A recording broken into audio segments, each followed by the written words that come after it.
yeah, we can talk about this one.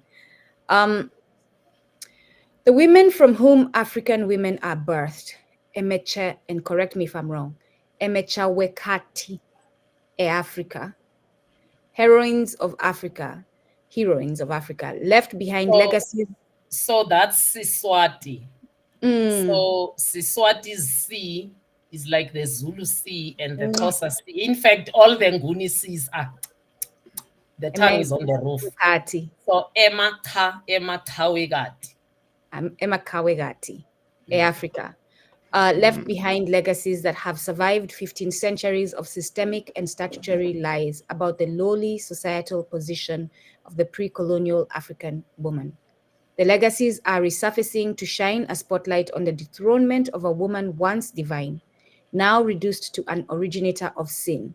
Like it is said that truth liberates, likewise, a liberating reawakening is sweeping through the continent, replacing the lie with the true history of the African woman.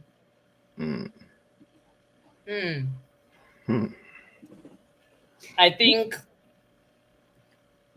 today, of the three races on earth, white, black, and yellow people, if we have to use colors, when you can walk into any classroom and you say patriarchy is synonymous with which culture, everybody unashamedly, unwaveringly will say with African culture, because we have come to own it. And little do we understand that it's Islam and Christianity that gave us patriarchy. The African woman's feats and history has been erased and blotted out of history books, even sometimes by African men themselves. Yep. Because of their conversion to the two religions. And I'll give you an example of the Hausa people. I always find that Oladele is such a shining example. If you go to Kaduna today and you find a woman who's committing adultery, you have a right to drag her out, put her in the public square and stone her. And in proper Islam, if you have sons, they are the first ones who must stone you. And people must understand this stoning, we dig a hole, we put you in and you appear only with your head. So the stoning means we stone you on your head till you die. But we will never ask who's the man that you were in bed with. It is never asked in Islam. Now listen to this. How do a people who originate from 13 warrior queens, that's who Hausa people originate from. They were called the Khabe warrior queens. How do a people who originate from such matriarchy become so ruthlessly patriarchal today? What happened to them then and now? What was the in regnum? It's Islam. Whether people want to hear it or not, it's Islam. It's the truth. What happened to Zulu people? Because people will say, oh, you talk about us, talk about yourselves. What happened to Zulu people? Zulu people today don't say we are the nation of Shaka. Are you aware? Most people who are not South African are not aware. Zulu people don't describe themselves as the nation of Shaka. But who formed Zulu people? Shaka did.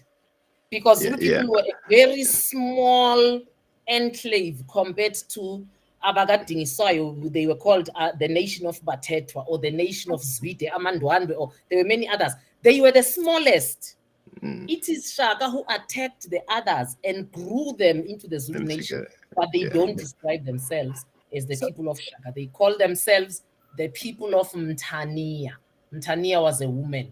Mtania is Tagazelo in Zulu. What we call praise poetry. It's praise poetry of the Sibia people. Why are they called the nation of Mtania? It is Mtania because it is Mtania who made sure that there's an heir to the throne who was Shaga's father, Senza Makona. But who looked for Mamtania? It's Mkabayi, the one I said, was never on any throne. She is the paternal aunt to Shaga. When Mkabayi's mother dies and does not leave an heir, they were patrilineal, not patriarchal. Don't confuse the two. Patrilineal meaning the person on the throne has to be a male. So when Mkabayi's mother dies and leave 3 girls, Mkabayi is one of them.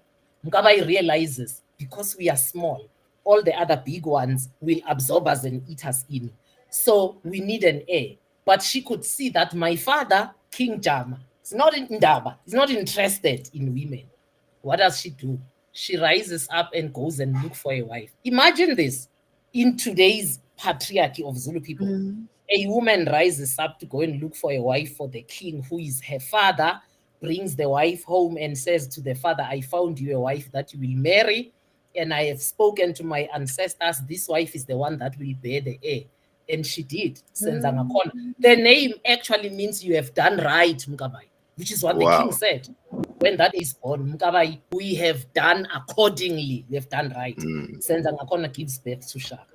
Shaka is the one that is known with the Zulu people, but Zulu people themselves call themselves the nation of Mtania. How did they become so ruthlessly patriarchal?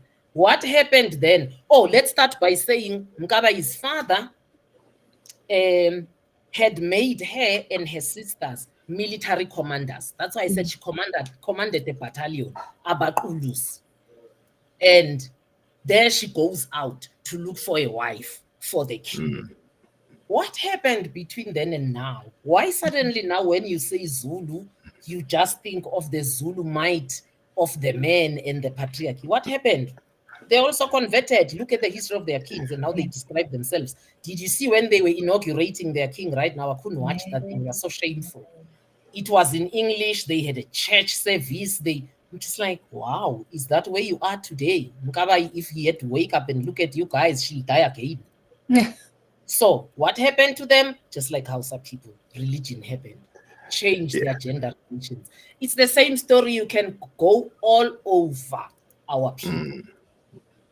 That conversion changes everything. It tempers with the gender relations. Why? Because there's something we haven't said the whole evening, my brother and sister.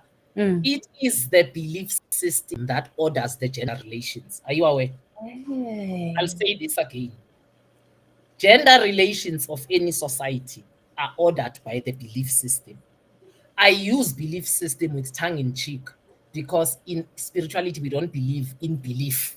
There's no belief. You believe only because you have limited knowledge.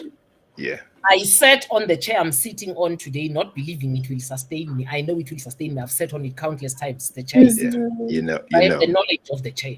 So anyway, I'm using the word belief system because of maybe some of the listeners. Now, all gender relations of any group of people come from their belief system. Christianity has a male God, has all male angels. The disciples were all male. Jesus is a man. The Catholic Church, the biggest fraternity, and the mother of all churches, by the way, is still a male outfit because a woman cannot be a priest. Now, can you imagine that Christianity would have ordered gender relations where men and women are equal? It's not possible. Not when it says women are the weaker sex. Not when it says the man is the head of the house. Not when it says the woman cannot teach men, they must learn in silence. It is not possible. Islam the same, founded by a man. Prophet is a man. The imams or whoever, the first ones, I don't know if they've changed it, but also just male dominated. Yes, it is still. So would it have ordered balanced gender relations? It's not possible. Then you find the cosmology of Amazulu, the Zulu people, who believe they bahlubukile, they broke off of reeds as male and women, as men and women together. How would it then have turned around and said the man is the head, you are the follower? Not possible. That's why we find before the advent of the British, because they are the first ones to arrive there to colonize, that's why you find that before they came, in Mkabayi's time as a girl, the father didn't discriminate her.